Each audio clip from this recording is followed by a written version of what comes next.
Bonjour à tous, chers abonnés. Je suis ravi que vous regardiez ma vidéo. Je ne peux pas pour des raisons techniques que je vous épargne, faire certaines choses que je souhaitais faire. Par conséquent vous n'entendrez plus ma voix. Dites-moi en commentaire ce que vous en pensez. À présent je vous propose que nous étudions de façon éminemment objective la biographie de Mahomet.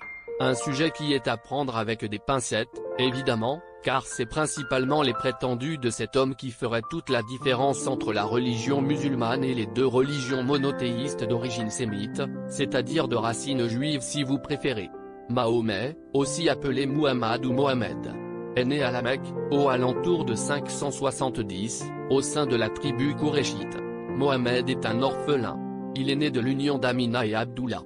Il est recueilli par son oncle Abu Talib et il a grandi avec son cousin Ali, qui aura plus tard un gros impact dans les schismes, entre guillemets. Mahomet fut berger puis caravanier.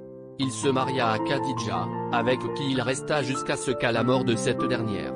Il eut plusieurs enfants mais tous périrent excepté Fatima sa dernière fille. Ensuite, quand Mahomet eut un peu grandi, il consulta les nestoriens, des moines chrétiens de l'actuelle Syrie. Mais un jour, Muhammad aurait eu une apparition de l'ange Gabriel, comme nous pouvons le voir sur cette fresque.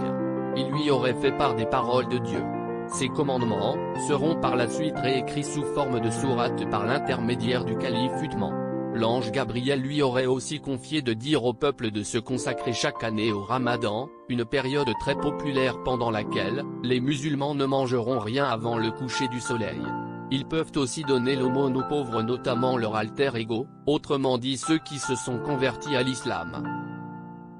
En près de 3 ans il refusa de croire ce qu'il avait vu. Peut-être était-ce un songe, une hallucination ou l'œuvre du diable. Il finit, au bout de ces 3 ans par avouer cela à ses proches, Khadija et Ali, qui le crurent.